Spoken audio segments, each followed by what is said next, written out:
मनोहर का घर पुराने कब्रिस्तान के पीछे था और उसके घर के छत से वो कब्रिस्तान अच्छे से दिखता था। वो रोज उस कब्रिस्तान को पार करके ही अपने काम पर जाता था। मनोहर के 2 बच्चे थे और दोनों बच्चे बड़े ही शैतान थे। बड़े बेटे का नाम रॉकी और छोटे बेटे का नाम विकी था। एक बार गर्मी की छुट्टियों में रॉकी और विकी की बहन सोनिया भी आई हुई थी। तीनों मिलकर रात के लगभग 12 बजे एक रूम में ट्रूथ और डेयर खेल रहे थे। रॉकी सोनिया से पूछता है कि तुम ट्रूथ लोगी या डेयर। सोनिया डेयर लेती है और पूछी है कि तुम लोग कुछ खतरनाक करने के लिए तो नहीं कहोगे ना। रॉकी, ये हुई ना बात, तो जाओ अब छत पर से घूम करके आओ और छत पर रखे गमले में से फूल तोड़कर लाना होगा, तभी हमें पता चलेगा कि तुम छत पर से आई हो। सोनिया, छत पर से तो कब्रिस्तान दिखता है। नहीं, मैं नहीं जाऊंगी। रॉकी और विकी दोनों सोनिया को छत पर जाने के लिए जबरदस्ती बोलते हैं। सोनिया छत पर जाती है और जैसे ही गमले में लगे फूल की तरफ बढ़ती है तभी उसकी नज़र कब्रिस्तान की ओर पड़ती है। कब्रिस्तान में एक बड़ा सा सूखा पेड़ होता है। वो देखती है कि उस पेड़ पर एक सरकटी हुई उल्टी लाश लटक रही होती है। सोनिया उसे देखती है और जोर से चिल्लाती हुई बेहोश हो जाती है। फिर जब सोनिया बहुत देर तक छत पर से नहीं लौटती है तो रॉकी और विकी दोनों डर जाते हैं और वह छत पर जा करके देखते हैं तो पाते हैं कि सोनिया बेहोश पड़ी है। वो तुरंत मनोहर को बुलाते हैं और सारी बात बताते हैं।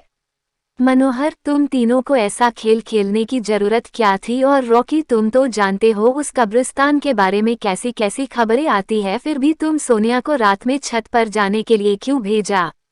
रॉकी, सॉरी डैड, मुझसे गलती हो गई, हम आगे से ऐसा नहीं करेंगे। मनोहर, और फिर कभी दोबारा ऐसा काम किया तो तुम दोनों को उसी कब्रिस्तान में छोड़ाऊंगा। अच्छा सोनिया बेटी, ये बताओ तुमने वहाँ ऐसा क्या देख लिया था कि तुम वही बेहोश हो गई? सोनिया सहमी हुई हालत में मनोहर को सारी बात बताती है कि उसने क्या देखा। मनोहर ने उस कब्रिस्तान के बारे में ऐसी खबरें पहले भी सुनी हुई थी, इसलिए वह सोनिया को डांटता नहीं है और बच्चों को संभल कर रहने की सलाह देता है। एक दिन मनोहर को काम से छुट्टी मिलने में देर हो जाती है और उस दिन उसे ऑटो भी नहीं मिलता है। वह पैदल ही घर की ओर चल पड़ता है। इधर विकी और रॉकी दोनों आपस में बात करते हैं। रॉकी, विकी, तुम्हें क्या लगता है सोनिया ने जो कहा वो सच है? मुझे तो लगता है कि वो सिर्फ बातें बना रही है, वो उसका भ्रम होगा। विकी, अरे नहीं भाई, तुमने उसकी हालत देखी नहीं, एक दिन भी और यहाँ रुकने को तैयार नहीं हुई। मुझे लगता है कि उसने सच में कुछ देखा होगा। रॉकी, चलो हम कब्रिस्तान में जाकर खुद ही देख लेते हैं।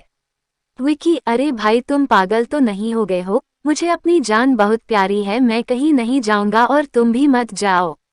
विकी के मना करने के बावजूद रॉकी नहीं मानता है और वह अकेले ही कब्रिस्तान की ओर चल देता है। कब्रिस्तान का दरवाजा खोलता है और अंदर चला जाता है।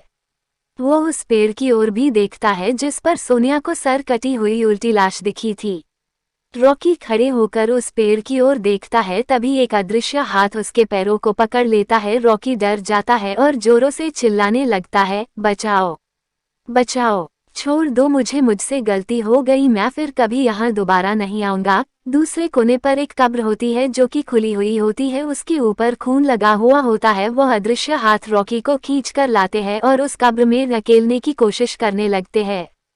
रॉकी चिल्लाता है, छोड़ दो, मुझसे गलती हो गई, मैं फिर यहाँ कभी नहीं आऊंगा, मुझे मत मारो, मुझे जाने दो। मनोहर काम से पैदल घर पहुँचने वाला ही होता है। जैसे ही वह कब्रिस्तान से गुजरता है उसे रॉकी की आवाज़ सुनाई देती है।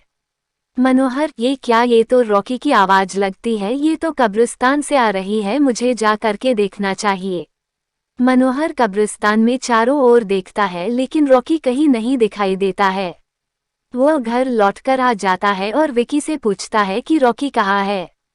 विकी, पापा, मेरे बार बार मना करने के बावजूद भी रॉकी कब्रिस्तान में चला गया। वो जानना चाहता था कि सोनिया जो कह रही थी वो सच है या नहीं।